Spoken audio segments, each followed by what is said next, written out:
Okay, ಈಗ ಪಾತ್ರದೊಳಗೆ ಬಂದ್ರಿ. ಹ್ಮ್ ಪಾತ್ರ ನಿಮಗೆ ಅಂತ ಫಿಕ್ಸ್ ಆಯ್ತು, ಆ, ಕನ್ಫರ್ಮೇಶನ್ ಇತ್ತಲ್ಲ. ಆಯ್ತು. ಓಕೆ, ನೀವೇ ಮಾಡ್ತಿರೋದು ಈಗ ಪಾತ್ರ. ವೆಂಕಟನಾಥರ ಪಾತ್ರವನ್ನ ಹ್ಮ್. ಶ್ರೇಯಸ್ ಕಶ್ಯಪ್ ಮಾಡ್ತಿದ್ದಾರೆ. ಮಾಡ್ತಿದ್ದಾರೆ. ಅವಾಗ ಏನ್ ಫೀಲು, ಅವಾಗ ಏನ್ ಅನ್ಸಕ್ ಶುರುವಾಯ್ತು? ಸ್ಟಾರ್ಟಿಂಗ್ ಪ್ರೋಮೋ ಬಂತು, ಹೌದು.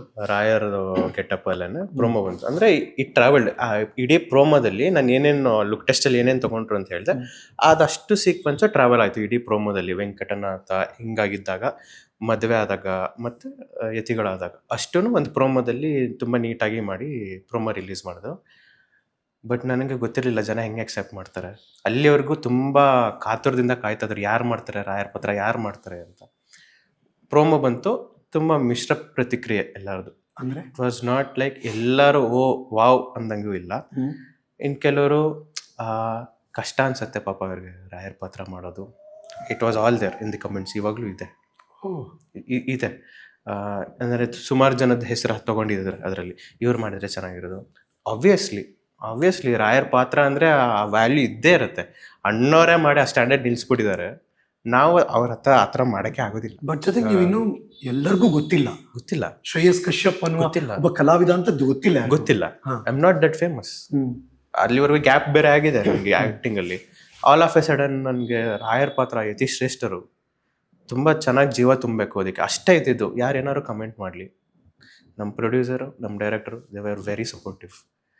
ಶ್ರೇಯಸ್ ತಲೆ ಕೆಡ್ಸ್ಕೋಬೇಡಿ, ಬಿಗಿನಿಂಗಲ್ಲೆಲ್ಲ ಇದ್ದಿದ್ದೇನೆ, ಎಲ್ಲರಿಗೂ ಇದ್ದಿದ್ದೇನೆ, ನಿಮಗೂ ಇದ್ದಿದ್ದೇನೆ. ಇದೆಲ್ಲ ದಯವಿಟ್ಟು ಸೋಷಿಯಲ್ ಮೀಡಿಯಾದಿಂದ ದೂರ ಇರಿ ಸ್ವಲ್ಪ ದಿನ. ಅಭ್ಯಾಸ ಆಯ್ತು, ಹಿಂದೆ ಸೋಷಿಯಲ್ ಮೀಡಿಯಾ ಡಿಆಕ್ಟಿವೇಟ್ ಮಾಡಿ ಇಟ್ಕೊಂಡಿದ್ದಲ್ಲ, ಸೊ ತುಂಬ ಅಭ್ಯಾಸ ಆಯ್ತು ಇವೆಲ್ಲ. ಓಕೆ ಸರ್ ಅಂದೆ, ಯಾಕಂದ್ರೆ ಅವರು ಎಲ್ಲ ನೋಡಿರ್ತಾರಲ್ಲ, ಕಮೆಂಟ್ಸ್ ಎಲ್ಲ ನೋಡಿರ್ತಾರೆ, ಜನ ರಾಯರ್ನು ಬಿಡಲ್ಲ ಅಂದ್ರೆ ಅವ್ರ ನೆಗೆಟಿವ್ ವೇ ಅನ್ನೋದಕ್ಕಿಂತ ಅವ್ರ ರಾಯರ್ನ ಹೀಗೆ ನೋಡ್ಬೇಕು ಅಂತ ಅವ್ರ ಮೈಂಡಲ್ಲಿ ಇರುತ್ತೆ. ದಿನ ರಾಯರ್ ಮಠಕ್ಕೆ ಹೋಗೋ, ಅಥವಾ ಅವ್ರ ಮೈಂಡಲ್ಲಿ ಒಂದು ದೇವರು ಅಂದ್ರೆ ಹಿಂಗಿರ್ಬೇಕಪ್ಪ. ಆಲ್ ಆಫ್ ಎ ಸಡನ್ ಒಂದು ಬೆಳ್ಳಕ್ಕಿರೋ ಹುಡುಗ ಒಂದು ರಾಯರ್ ಪಾತ್ರ ಮಾಡ್ತಾರೆ, ಅದನ್ನ ಒಪ್ಕೊಳಕ್ ರೆಡಿ ಆಗ್ತಿಲ್ಲ. ಬಿಕಾಸ್ ನನ್ನ ದಿನ ಆಕ್ಟಿಂಗ್ ಏನು ಬಂದಿರ್ಲಿಲ್ಲ. ನಾನು ಹೇಗೆ ಆಕ್ಟ್ ಮಾಡ್ತೀನಿ, ಹೇಗೆ ಮಾತಾಡ್ತೀನಿ ಅನ್ನೋದ್ರ ಸೀರಿಯಲಲ್ಲಿ ಇನ್ನೂ ಬಂದಿರಲಿಲ್ಲ. ಪ್ರೋಮೋ ಆದ್ಮೇಲೆ ನಂದು ಸ್ಟಾರ್ಟ್ ಆಗಿದೆ ಜರ್ನಿ. ಸೊ ನಾನು ಅಟ್ಲೀಸ್ಟ್ ನಾನು ಅಲ್ಲಿಂದ ಟ್ರಾವೆಲ್ ಮಾಡಿಕೊಂಡು ನಂದು ಆಕ್ಟಿಂಗ್ ಒಂಚೂರು ಹೇಗೆ ಅಂತ ನನಗೆ ಗೊತ್ತಾಗಿದ್ದಿದ್ರೆ ಆ ಪ್ರೋಮೋದಲ್ಲಿ ಜನ ಗೊತ್ತಾಗ್ಬಿಟ್ಟಿರೋದು, ಓಕೆ ಮಾಡಬಹುದು, ಏನೋ ಮಾಡ್ತಿದ್ದಾನೆ ಇನ್ನೂ ಬಿಗಿನಿಂಗು. ಸೊ ಅದಾಗಿ ಒಂದೇ ವಾರದಲ್ಲಿ ರಾಯರ್ ಹೇಗೆ ಬದಲಾವಣೆ ಮಾಡಿದ್ರು ಅಂದರೆ, ಎಲ್ಲ ಪಾಸಿಟಿವ್ ಕಮೆಂಟ್ಸು. ನಮ್ಮ ವೆಂಕಟನಾಥ, ನಮ್ಮ ರಾಯರು, ಅದ್ಭುತ ನಟನೆ. ಅದು ಆ ಟೈಮ್ ಕರೆಕ್ಟಾಗಿ ನಮ್ಗೆ ಬರುತ್ತೆ. ನಮ್ಗೇನು ಬೇಕು ಅನ್ನೋದು ನಾವು ಕೇಳೋಕೆ ಮುಂಚೆ ರಾಯರ್ ಕೊಟ್ಬಿಟ್ಟಿರ್ತಾರೆ. ನಮ್ಗೆ ಯಾವ ಕರೆಕ್ಟ್ ಟೈಮ್ ಬರುತ್ತೆ ಅವಾಗ ತಲುಪತ್ತೆ ನಮಗೆ. ಶ್ರೇಯಸ್, ನಿಮ್ಮ ಮನಸ್ಸಲ್ಲಿ ಏನೇನು ಬದಲಾವಣೆ ಆಗ, ನಿಮ್ಮ ವ್ಯಕ್ತಿತ್ವದಲ್ಲಿ ಏನು ಪರಿವರ್ತನೆ ಶ್ರೇಯಸ್ ಆಗ? ಶಾಂತತೆ, ತುಂಬ ಶಾಂತ ಸ್ವಭಾವ ರಾಯರು. ನಿಧಾನ ಅಲ್ಲ, ಶಾಂತ ಸ್ವಭಾವ. ನಾವು ಏನಾರು ಮಾತಾಡ್ತಿದ್ದೀವಿ ಅಂದರೆ ನಿಧಾನವಾಗಿ ಹೀಗೆ ಹೀಗೆ ಹೀಗೆ ಅಂತ. ಆದರೆ ಆಸ್ ಎ ಶ್ರೇಯಸ್ ನನ್ನ ಮಾತಾಡಿ ಇದು ಹೀಗಲ್ಲ, ಇದು ಹಾಗೆ, ನಾಳೆ ಅಲ್ಲೋಗೋಣ ತಿಂಡಿ ತಿನ್ನಕ್ಕೆ, ಆಯ್ತಾ, ಬೆಳಗ್ಗೆ ಬೇಗ ರೆಡಿ ಆಗ್ಬಿಡು, ಇದು ಶ್ರೇಯಸ್ಸು. ಅದು ರಾಯರಲ್ಲ, ನಾಳೆ ಬೆಳಗ್ಗೆ ಇದು ನಮ್ಮ ತಿಂಡಿಗೆ, ಪುನಃ ಮಧ್ಯಾಹ್ನ ಊಟ ಮಾಡೋಣ, ಆಯ್ತಾ, ಸಾವಕಾಶವಾಗಿರಲಿ. ಆ ಶಾಂತತೆ ಮಾಡ್ತಾ ಮಾಡ್ತಾ ಮಾಡ್ತಾ ಮಾಡ್ತಾ ಅದೆಷ್ಟು ಎಂಗ್ರೇವ್ ಮಾಡಿಬಿಟ್ಟಿದೆ ನನ್ನಲ್ಲಿ ಅಂದರೆ, ನನಗೆ ಅದನ್ನು ಬಿಟ್ಟು ಹೋಗಕ್ಕೆ ಇಷ್ಟ ಇಲ್ಲ, ಅದು ನನ್ನ ಬಿಟ್ಟು ಹೋಗ್ತಾ ಇಲ್ಲ. ಅಂದರೆ ಅಂದ್ರೆ ಲೈಟ್ಸ್ ಕ್ಯಾಮ್ರಾ ಆಕ್ಷನ್ ಬಿಟ್ಬಿಡಿ, ಮಾಮೂಲಿ ಲೈಫಲ್ಲೇ ನೀವು ಹಂಗಾಗಿದೆ. It's good. ಈಗ ಯಾರೇ ಬಂದು ನಿಮ್ಮನ್ನು ಮಾತಾಡ್ಸಿದ್ರು will be calm, steady, cool, mind calm ಆಗಿದೆ. ಇವಾಗ ಏನಾರು ತಕ್ಷಣ ಏನಾರು ಕೇಳ್ಬಿಟ್ರೆ ಇಟ್ ನಾಟ್ ಗೆಟ್ ಎಕ್ಸೈಟ್. ಹೌದಾ ನಿಜನಾ, ಇಲ್ಲ ಹೌದಾ, ಅಷ್ಟೇ. Very subtle. As an actor ನಾನು ಅನ್ಕೊಂಡಿದ್ದೇನೆಂದ್ರೆ ತುಂಬಾ ಎಕ್ಸ್ಪ್ರೆಸಿವ್ ಆಗಿರ್ಬೇಕಪ್ಪ. ತುಂಬಾ ಥಿಯೇಟರ್ಸ್ ಅಲ್ಲೆಲ್ಲ ಮಾಡ್ತೀವಿ, ಅಫ್ಕೋರ್ಸ್ ಥಿಯೇಟರ್ಸ್ ಎಲ್ಲ ಮಾಡಲೇಬೇಕು. ಇಲ್ದಾರೆ ತುಂಬಾ ದೂರ ಕೂತಿರ್ತಾರೆ, ಅವ್ರ ಎಕ್ಸ್ಪ್ರೆಷನ್ಸ್ ಕಾಣೋದಿಲ್ಲ. ತುಂಬಾ ಎಕ್ಸಾಜರೇಟ್ ಮಾಡಿದ್ರೇನೆ ಥಿಯೇಟ್ರಲ್ಲಿ ಹಿಟ್ ಆಗೋದು. ಸಿನಿಮಾ ಸೀರಿಯಲ್ ಎಲ್ಲ ತುಂಬಾ ಸೆಟಲ್ಡ್ ಆಕ್ಟಿಂಗ್ ಮಾಡಬೇಕು. ಫಾರ್ ಅನ್ ಆರ್ಟಿಸ್ಟ್ ಆ ಎಕ್ಸ್ಪ್ರೆಷನ್ಸ್ನ ಎಷ್ಟು ಕಂಟ್ರೋಲ್ ಮಾಡ್ಕೊಳ್ತಾನೆ, ಈಸ್ ಎ ಗುಡ್ ಆಕ್ಟರ್ ಅಂತ ನಾನು ಕಲ್ತಿದ್ದಿದ್ರಲ್ಲಿ. ಎಲ್ಲದೂ ಎಕ್ಸ್ಪ್ರೆಸ್ ಮಾಡೋ ಅವಶ್ಯಕತೆ ಇಲ್ಲ. ನಾವು ಒಂದು ಸೈಲೆನ್ಸ್ ಕೊಟ್ರು ಅದ್ರಲ್ಲಿ ಒಂದು ಮೀನಿಂಗ್ ಇರುತ್ತೆ, ಜನ ಅದರಿಂದ ಅರ್ಥ ಮಾಡ್ಕೊಳ್ತಾರೆ. ಕರೆಕ್ಟ್. ಇದು ನನ್ಗನ್ಸ. ಹೇಗಿತ್ತು ಅಂದ್ರೆ ಜೊತೆಗೆ ಅಧ್ಯಯನ ಮಾಡ್ಬೇಕಲ್ಲ. ಹೌದು. ರಾಯರ ಪಾತ್ರಕ್ಕೆ ಬಂದ್ಮೇಲೆ ನಿಮ್ಮ ಅಧ್ಯಯನ ಹೇಗಿತ್ತು ಮತ್ತು ಹೇಗೆ ಅದನ್ನ ಸ್ಕ್ರೀನ್ ಅಲ್ಲಿ ತರ್ತಾ ಇದ್ರಿ ನೀವು? ತಯಾರಿ ಅಂದ್ರೆ ಒಂದು ಫುಡ್ಡಲ್ಲಿ ಬಿಟ್ಬಿಟ್ಟಿದ್ದೆ. ಒಂದು ಸತಿ ನಾವು ಏನಾದರೂ ಒಂದು ಡಿಸಿಪ್ಲಿನ್ ಆಗಿ ನಾವು ಕಲ್ತು ಬಿಟ್ರೆ ಮಿಕ್ಕಿದೆಲ್ಲ ಗೋ ವಿತ್ ದಿ ಫ್ಲೋ ಅಂತ ರಾಯರ್ ಕೈ ಹಿಡಿದು ನಡೆಸ್ತಾರೆ ಅನ್ನೋದು ನಂಬಿಕೆ ಗಾಢವಾಗಿ ಇವತ್ತಿಗೂ ಇದೆ. ನಾವು ಡಿಸಿಪ್ಲಿನ್ಡ್ ಆಗಿರೋಣ. ಊಟ ತಿಂಡಿಲಿ ಇರ್ಬೋದು, ಜೀವನ ಏನು ಜೀವನ ನಿತ್ಯ ನಾವು ಕೆಲಸ ಮಾಡ್ತೀವಲ್ಲ ಆ ಜಾಗದಲ್ಲಿ ಇರ್ಬೋದು, ಒಂದು ಡಿಸಿಪ್ಲಿನ್ಡ್ ಆಗಿರೋಣ. ಈ ಟೈಮ್ಗೆ ಹೋಗ್ಬೇಕಂದ್ರೆ ಈ ಟೈಮ್ಗೆ ಹೋಗ್ಬೇಕು, ಈ ಟೈಮ್ ವಾಪಸ್ ಬರಬೇಕು, ಈ ಟೈಮ್ ಊಟ ಮಾಡಬೇಕು, ಇಂಥವ್ರು ಹಿಂಗೆ ಮಾತಾಡಿಸ್ಬೇಕು, ಎಲ್ಲರಿಗೂ ರೆಸ್ಪೆಕ್ಟ್ ಕೊಟ್ಟು ಮಾತಾಡಿಸ್ಬೇಕು. ಅವ್ರ ಶ್ಲೋಕದಲ್ಲೇ ಇದೆ, ಪೂಜ್ಯಾಯ ರಾಘವೇಂದ್ರಾಯ ಸತ್ಯಧರ್ಮರತಾಯ ಚ ಭಜತಾಂ ಕಲ್ಪವೃಕ್ಷಾಯ ನಮತಾಂ ಕಾಮಧೇನವೇ. ಸತ್ಯ ಧರ್ಮ ಎರಡೂ ಎತ್ತಿಡಿಯೋಣ, ಅವ್ರು ನಮ್ಮನ್ನ ಕಾಪಾಡ್ತಾರೆ ಅಂತ. So this is one thing I was following and I followed in the serial, I am still following. ಇದು ಬಿಟ್ಟರೆ ಪ್ರಿಪ್ರೇಷನ್ ಅಂತ ಏನೂ ಇಲ್ಲ. ದಿನನಿತ್ಯ ಸಂಧ್ಯಾ ವಂದನೆ, ದೇವ್ರಿಗೆ ನಮಸ್ಕಾರ ಮಾಡೋದು, ಗುರುವಾರದತ್ತು ಮಠಕ್ಕೆ ಹೋಗೋದು, as usual routine. With this ರಾಯರ್ದು ಏನು ನನಗೆ ಪಾತ್ರ ಮಾಡೋದಕ್ಕೆ ಅವಕಾಶ ಸಿಕ್ತು ಈ ಒಂದು ನಮ್ಮ ತಂದೆ ತಾಯಿ ಆಶೀರ್ವಾದದಿಂದ, ನನಗೆ ಅದು ತುಂಬ ಹೆಲ್ಪ್ ಆಯಿತು. ಈಗ ರಾಯರ್ ಪಾತ್ರ ಮಾಡೋಕ್ ಮುಂಚೆ ನೀವು ಮಠಕ್ಕೆ ಹೋಗ್ತಿದ್ರಿ, ಮಂತ್ರಾಲಯಕ್ಕೂ ಹೋಗಿದ್ರಿ.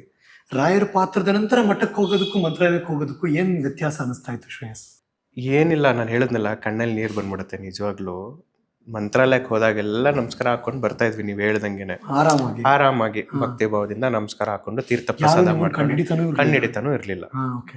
ಕಣ್ಣಿಡಿದ್ರೆ ಅದು ಬೇರೆ ಸೀರಿಯಲ್ ಇಂದನೋ ಮತ್ತೊಂದು ಎಲ್ಲೋ ಅಪರೂಪಕ್ಕೆ ಯಾರೋ ಒಬ್ರು. ಇವಾಗ ಇವತ್ಗೂ ಮಂತ್ರಾಲಯಕ್ಕೆ ಹೋದ್ರೆ ನಮ್ಮ ರಾಯರ್ನ ಕಣ್ಣು ಮುಚ್ಕೊಂಡ್ರೆ ನೀವು ನನ್ ಕನ್ಸ್ನಲ್ಲೆಲ್ಲ ಬಂದಿದ್ದೀನಿ ನಂಗೆ ಮೆಸೇಜ್ ಹಾಕಿದ್ದಾರೆ. ನೀವು ಕನ್ಸಲ್ ನಾನು ಕನ್ಸ್ನಲ್ಲಿ ಬಂದಿದ್ದೀವಿ ಅಂತ ಇನ್ಸ್ಟಾಗ್ರಾಮ್ ಅಲ್ಲಿ ಇದೆ messages. They have told me, ನಾನು ಕನ್ಸ್ನಲ್ಲಿ ಬಂದಿದ್ರಿ ನೀವು. ಎಷ್ಟೋ ಜನ ಪಾಪ, ಸಾರಿ ನಾನು ಟಾಪಿಕ್ ಡಿವಿಯೇಟ್ ಮಾಡ್ತಾ ಇದ್ದೀನಿ, ನಿಮ್ಮನ್ನ ಹಾಗೆ ನೋಡಿದರೆ ಜನ. ಹೌದು, ನೀವು ನನ್ನ ಕನ್ಸ್ನಲ್ಲಿ ಬಂದಿದ್ರಿ, ಯಾರೋ ಹೇಳ್ಕೊಂಡಿದ್ದಾರೆ ನನ್ಗೆ ತುಂಬಾ ಸಾಲ ಆಗ್ಬಿಟ್ಟಿದೆ, ನನಗೆ ಕೋರ್ಟ್ ಕೇಸೆಲ್ಲ ಆಗ್ಬಿಟ್ಟಿದೆ, ನನಗೆ ಗೊತ್ತಿಲ್ಲ ಪಾಪ ಅವ್ರಿಗೆ ಏನಕ್ಕೆ ಹಂಗೆ ಅನ್ನಿಸ್ತು ನನಗೆ ಹೇಳ್ಕೊಬೇಕು. ನನಗೆ ನಿಜವಾಗ್ಲೂ ಇವತ್ತಿಗೂ ನಂಗೆ ಉತ್ತರ ಸಿಕ್ಕಿಲ್ಲ. ಅವ್ರು ಅಷ್ಟು ಆ ಪಾತ್ರನ ಒಪ್ಕೊಂಡ್ಬಿಟ್ಟಿದ್ದಾರೆ, ರಾಯರ ಪಾತ್ರನ. ಹಾಕಿದ್ರೆ ಒಳ್ಳೇದಾಗತ್ತೆ, ಮಂತ್ರಾಲಯಕ್ಕೆ ಹೋಗಿ ಬನ್ನಿ ಇಷ್ಟೇ ಹೇಳಿದ್ ನಾನು, ಇನ್ನೇನು ಹೇಳಿಲ್ಲ. ರಿಪ್ಲೈ ಮಾಡಿದವರು ಬೇಜಾರು ಮಾಡ್ಕೊಳ್ತಾರೆ, ಮಂತ್ರಾಲಯಕ್ಕೆ ಹೋಗಿ ಬನ್ನಿ ರಾಯರಿದ್ದಾರೆ ಅಂತ ಹಾಕಿದೆ ಅಷ್ಟೇ. ಮಂತ್ರಾಲಯಕ್ಕೆ ಹೋಗಿ ಬಂದ್ರಂತೆ, ಎಲ್ಲ ಸಾರ್ಟ್ ಔಟ್ ಆಯ್ತು, ತುಂಬ ಥ್ಯಾಂಕ್ಸ್. ನನಗೆ ಥ್ಯಾಂಕ್ಸ್ ಹೇಳ್ಬಿಡಿ, ರಾಯರಿಗೆ ಥ್ಯಾಂಕ್ಸ್ ಹೇಳಿ. ಅವ್ರು ನನ್ನ ಮೂಲಕ ಈ ಥರ ಮಾಡಿಸ್ತಿರ್ಬೋದು ಅಷ್ಟೇ. ರಾಯರ್ ಪಾತ್ರ ಇವತ್ತಿಗೂ ನಾನು ಮಾಡಿದ್ದೀನಿ ಅಂದರೆ ಅದು ಸುಳ್ಳು, ಅದು ನಿಜವಾಗ್ಲೂ ಸುಳ್ಳು. ಅದು ರಾಯರ್ನೇ ಮಾಡಿಸಿರೋದು, ರಾಯರ್ ನಿಂತು ಹೀಗೆ ಮಾಡು ಅಂತ ನನ್ನ ಮೂಲಕ ಮಾಡಿಸಿರೋದು ಅಷ್ಟೇ.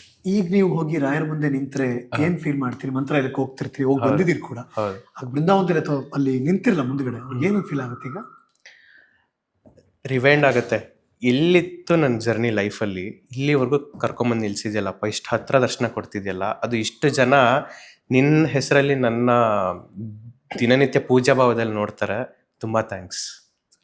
ಫಸ್ಟ್ ಹೋದಾಗ ಜನರಲ್ ಕ್ಯೂ ಇತ್ತು. ಹೌದು, ಇವಾಗ ನೀವು ಕೇಳಿದಿರೋ ಪರವಾಗಿಲ್ಲ, ಅವರೇ ನಿಮ್ಮನ್ನ VIP ಬ್ಲಾಕ್ ಅಲ್ಲಿ ಕರ್ಕೊಂಡು ನಿಲ್ಲಿಸ್ತಾರೆ, ನಿಲ್ಲಿಸ್ತಾರೆ ಅವೆಲ್ಲ ಇದೆ. ಶ್ರೇಯಸ್, ನಿಮ್ಮಲ್ಲಿರೋ ಭಕ್ತಿ ಮೊದಲು ಇತ್ತು, ಈಗಲೂ ಇದೆ. ಬಟ್ ಆದ್ರೆ ಈ ರಾಯರ ಪಾತ್ರ ಮಾಡಿದ್ಮೇಲೆ ಆ ಭಕ್ತಿ ಮತ್ತು ಆಧ್ಯಾತ್ಮದ ದೃಷ್ಟಿಕೋನ ಇತ್ತಲ್ಲ, ಅದು ಎಷ್ಟು ಮಟ್ಟಿಗೆ ಬದಲಾವಣೆ ಆಯ್ತು? ನಾವೇನು ತಿಳ್ಕೊಂಡಿದ್ದೀವಿ ಅದು ತುಂಬ ಕಮ್ಮಿ ಅನ್ನಿಸ್ತು ನನಗೆ. ರಾಯರ ಬಗ್ಗೆ ಆಗಲಿ, ಆಧ್ಯಾತ್ಮಿಕವಾಗಲಿ, ದೇವ್ರ ಪೂಜೆ ಮತ್ತೊಂದಾಗಲಿ, ಇನ್ನೂ ಆ ಹಸುವೆ ಜಾಸ್ತಿ ಆಯಿತು ಇದರಿಂದ ತಿಳ್ಕೊಬೇಕು. ವೆಂಕಟನಾಥ ಟ್ರಾವೆಲ್ ಆದಾಗ ಆ ಸ್ಟೋರಿ ನಾನು ಆ್ಯಕ್ಟ್ ಮಾಡಬೇಕಾದ್ರೆ, ಮಠದಲ್ಲೆಲ್ಲ ಸೀನ್ಸ್ ಮಾಡಬೇಕಾದ್ರೆ, ಆ ದೇವ್ರ ಪೂಜೆ ಕೈಂಕರ್ಯಗಳೆಲ್ಲ ಮಾಡಬೇಕಾದ್ರೆ, ಓದ್ ಹಿಂಗ ಮಠದಲ್ಲೇ ಬೇರೆ ಥರ ಪೂಜೆ ಎಲ್ಲ, ನಮ್ಮ ಮನೆ ಮಟ್ಟಕ್ಕೆ ಮಾಡೋ ದೇವ್ರ ಪೂಜೆಗಳು ಬೇರೆ. ಓದ್ ಹಿಂಗೆ ಇದನ್ನ ಹೆಂಗೆ ಮಾಡ್ಬೋದು, ಈ ಶ್ಲೋಕ ನಾನು ಹೆಂಗೆ ಕಲಿಬೋದು, ರಾಯರು ಈ ಶ್ಲೋಕ ಮಾಡಿದ್ದಾರೆ, ಇದನ್ನ ನಾನು ಹೆಂಗೆ ಕಲಿಬೋದು, ಈ ಥರ. ಆಮೇಲೆ ಎಲ್ಲದಕ್ಕೂ ನನಗೇನಾದ್ರು ಕ್ವಶನ್ ಇತ್ತು ಅಂದರೆ ರಾಯರ್ ಆನ್ಸರ್ ಮಾಡಿಸೋರು ನನಗೆ. ನಾನು ಕೇಳ್ತಿದ್ದೆ, ಅಂತರಂಗದಲ್ಲಿ ಕೇಳ್ತಿದ್ದೆ, ಇದು ತಪ್ಪಲ್ವಾ, ಇದು ಹಿಂಗೆ ಮಾಡಬಾರ್ದಿತ್ತಲ್ವಾ, ರಾಯರ್ಗಲ್ಲ ಇದು ಹಿಂಗಲ್ವಾ, ಇದು ಹಿಂಗೆ ಅಂತ ಒಳೊಳಗಡೆ ಪ್ರಶ್ನೆ. ಅವರು ಒಳೊಳಗಡೆನೇ ಆನ್ಸರು ಕೊಡ್ಸೋರು ನನಗೆ. ಫಾರ್ ಎಕ್ಸಾಂಪಲ್ಲು ನಾನು ಕೇಳ್ತಿದ್ದೆ, ಈಗ ವೆಂಕಟನಾಥ ಸರಸ್ವತಿನ ಮದುವೆ ಆಗಿ ಮುಂಚೆನೂ ಗೊತ್ತಿತ್ತು, ಅದು ಸ್ಟೋರಿಯಲ್ಲೂ ಸೀರಿಯಲಲ್ಲೂ ತೋರಿಸಿದ್ದಾರೆ. ವೆಂಕಟನಾಥ ಕೇಳ್ತಾರೆ, ನಾನು ಮದುವೆ ಆದರೆ ಅದರಿಂದ ತೊಂದರೆ ಆಗತ್ತೆ ಅಲ್ವಾ ಅಂತ ಮುಂಚೆ ಕೇಳಿರ್ತಾರೆ. ಅದು ದೇವ್ರ ಮರೆಮಾರ್ಚಿಬಿಟ್ಟಿರ್ತಾರೆ, ನಿನ್ನಂತ ಕೇಳ್ತಾರೆ ಅಂತ ನಿನಗೆಲ್ಲ ವಿಷಯ ಹೇಳಿರಲ್ಲಪ್ಪ, ಫಸ್ಟ್ ಮದುವೆ ಆಗೋ ನೀನು ಅಂದ್ಬಿಟ್ಟು ಶ್ರೀಹರಿ ಬಂದು ಹೇಳ್ಬಿಟ್ಟು ಹೋಗಿರ್ತಾರೆ. ಆಗ ಇವಾಗ ಇತ್ತೀಚೆಗೆ ಕ್ಲೈಮ್ಯಾಕ್ಸ್ ಸೀನಲ್ಲಿ ಏನಾಗುತ್ತೆ, ನಾನು ಸರಸ್ವತಿನ ಬಿಟ್ಟು ನಾನು ಸನ್ಯಾಸ ಸ್ವೀಕಾರ ಮಾಡ್ಬಿಟ್ಟು ಹೋಗ್ತೀನಿ. ಅಂತರಂಗದಲ್ಲಿ ನಾನು ಕೇಳ್ಕೊಳ್ತೀನಿ, ತಪ್ಪಲ್ವಾ ಇದು, ಇಷ್ಟು ಗಟ್ಟಿ ಹೃದಯ ಮಾಡಿ ನನಗೆ ಎಷ್ಟು ಕಷ್ಟ ಆಗ್ತದೆ, ನಿಮ್ಗೆ ಹೆಂಗೆ ಕಷ್ಟ ಆಗಿರಬಾರ್ದು ರಾಯರೇ ಅಂತ ಇಷ್ಟು ಕೇಳ್ಕೊಂಡು. ಅದಕ್ಕೆ ಮೊನ್ನೆ ಎಪಿಸೋಡ್ ನೋಡಿದೆ, ಅದರಲ್ಲಿ ವಾಗ್ದೇವಿ ಹೇಳ್ತಾಳೆ, ನಿಂದು ಕರ್ಮ ಜನ್ಮ ಅಲ್ಲ ಕಾರಣ ಜನ್ಮ. ಅಲ್ಲಿ ಆನ್ಸರ್ ಸಿಕ್ತು ನನಗೆ. ಇದು ತಪ್ಪಲ್ಲ, ಯಾಕಂದರೆ ಇದು ಇದೆಲ್ಲ ಆಗಲೇಬೇಕಾಗಿತ್ತು. ರಾಯರ ಜೀವನದಲ್ಲಿ ಇದೆಲ್ಲ ಒಂದು ಸೀಕ್ವೆನ್ಸ್ ಆದ್ರೇನೆ ಅವ್ರು 700 ವರ್ಷ ಬೃಂದಾವನದಲ್ಲಿ ಇದ್ದು ನಮ್ಮನ್ನೆಲ್ಲ ಕಾಪಾಡೋದಕ್ಕೆ ಸಾಧ್ಯ. ಅವೆಲ್ಲ ಅದಕ್ಕೆ ಕಾರಣಕರ್ತರು. ಏನು ಸೀಕ್ವೆನ್ಸ್ ಆಯಿತು ಇಡೀ ಅವ್ರ ಲೈಫಲ್ಲಿ, ಇದೆಲ್ಲ ಒಂದು ಕಾರಣ. ಅವ್ರ ಕರ್ಮ ಜನ್ಮ ಅಲ್ಲ, ಕಾರಣ ಜನ್ಮ. ಅಲ್ಲಿ ಉತ್ತರ ಕೊಟ್ಟರು. ಅದು ಕಾನ್ಷಿಯಸ್ ಆಗಿ ಏನೋ ನೋಡ್ತಾ ಇರ್ತೀವಿ, ಆಲ್ ಆಫ್ ಎ ಸಡನ್ ಆ ಡೈಲಾಗ್ ಮಾತ್ರ ನಮ್ಗೆ ತುಂಬ ಕಾನ್ಸಂಟ್ರೇಟ್ ಆಗಿ ಕೇಳಿಸಿದಾಗ ಓ ಉತ್ತರ ಸಿಕ್ತು ನನಗೆ ಇದಕ್ಕೆ. ನಾವು ಅವಾಗಿಂದ 2-3 ಸರಿ ಪ್ರಸ್ತಾಪ ಮಾಡಿದ್ವಿ ಕಲಿಯುಗದ ಕಲ್ಪತರು ಅಂತ. ಹೌದು. ಈ ಪದ ಇದೆಯಲ್ಲ, ನಿಮ್ಮ ಪ್ರಕಾರ ಇದರ ಅರ್ಥ ಏನು? ಕೇಳಿದ್ದನ್ನು ಕೊಡುವವರು, ಆಮೇಲೆ ಕೇಳಿದ್ದಾಗ ಕೊಡುವವರಲ್ಲದೆ ಬೇಡಿದ್ದಾಗಲೂ ಕೊಡುವವರು, ಆ್ಯಂಡ್ ಕರದಲ್ಲಿ ಬರುವವರು. ನಮ್ಮ ಮನಸ್ಸಿನಲ್ಲಿ ಇದಾಗಿದೆ, ಇವತ್ತಿಗೂ ಕೂಡ ಆಯಿತು ನನಗೆ. ರಾಯರೇ ನೀವು ಕಾಪಾಡಿ, ನಾನು ಇವತ್ತೊಂದು ಇಂಟರ್ವ್ಯೂಗೆ ಹೋಗ್ತಾ ಇದ್ದೀನಿ, ಕಾಪಾಡಿ. ಕಾರಲ್ಲಿ ಕೂತ್ಕೊಂಡು ಜಸ್ಟು ಹಿಂಗೆ ವಿಂಡೋ ಇದು ಮಾಡಿದೆ, ಮುಂದ್ಗಡೆ ಒಂದು ಆಟೋದಲ್ಲಿ ರಾಯರಿದ್ದಾರೆ. ಓ, ಕಾಣಿಸ್ತು. ಸೊ ಕರೆದಲ್ಲಿಗೆ ಬರುವ, ಕರೆದಂತೆ ಬರುವ. ಇದರೊಬ್ರು ಹೇಳಿದ್ದಾರೆ, ನಾನು ಅದು ತುಂಬ ಫಾಲೋ ಮಾಡ್ತೀನಿ. ಅವ್ರ ಹೆಸರು ನಾನು ಮರ್ತ್ಬಿಟ್ಟೆ. ಇದನ್ನ ಹೇಳಿದಾರೆ ಒಬ್ರು. It is very true. ನಾನು ಅದನ್ನೇ ಹೇಳಕ್ಕೆ ಇಷ್ಟಪಡ್ತೀನಿ. ಅವ್ರೇನು ಹೇಳಿದ್ದಾರೆ ಖಂಡಿತ ನಿಜ. Is universal truth. ಅದು ಯಾವತ್ತೂ ಬದಲಾಗಲ್ಲ. ಅದು ಸೊ ಕರೆದಲ್ಲಿಗೆ ಬರಬೇಕು, ಕರೆದಾಗ ಬರಬೇಕು, ಕರೆದಂತೆ ಬರಬೇಕು. ಬರುವರು. ಅವರ ಅರ್ಥ ಮಾಡ್ಕೊಂಡ್ಬಿಟ್ಟಿರ್ತಾರೆ. ನಾನು ಹೇಳಿದ್ನಲ್ಲ, ನನ್ನ ಲೈಫ್ ಎಷ್ಟೋ ಸಿಚುವೇಶನ್ ಅಲ್ಲಿ ಹಿಂಗ್ ಬ್ಲಾಂಕ್ ಆಗಕ್ಕೆ ಬಿಟ್ಟಿಲ್ಲ ಅವರು. ಬರೋ ಪ್ಲಾನ್ ಬಿ ಇದೆ, ಬರೋ ಪ್ಲಾನ್ ಸಿ ಇದೆ. ಇಲ್ಲಿ ಅರ್ಥ ಆಗ್ಬೇಕು ಅಷ್ಟೇ. ರಾಯರು ಯಾವಾಗ್ಲೂ ನಮ್ಮ ಜೊತೆ ಇರ್ತಾರೆ. ನಾವು ಅದನ್ನ ಅರ್ಥ ಮಾಡ್ಸೋದಿಕ್ಕೆ ಬಾರ ಇಲ್ಲಿ ಬಾರ. ಇದೆಲ್ಲ ನಂದು ರಾಯರದು ಜರ್ನಿ ಚಿಕ್ಕ ವಯಸ್ಸಿಂದನೇ ಸ್ಟಾರ್ಟ್ ಆಗಿರೋದು. ಸೀರಿಯಲ್ ಅನ್ನೋದೊಂದು ಬ್ರೌನಿ ಪಾಯಿಂಟ್, ಬೋನಸ್ ತಗೊಳ್ಳೋ ಮಗನೆ ನಿನ್ಗೆ ಅಂತ. ಇಲ್ಲಿಗೆ ಮುಗ್ದಿಲ್ಲ ನಮ್ದು ರಾಯರದು. ಇನ್ನು ಮುಂದೆನೂ ಕರ್ಕೊಂಡು ಹೋಗ್ತಾರೆ, ಕೈ ಹಿಡಿತಾರೆ. ಆ ನಂಬಿಕೆ ನನಗಿದೆ.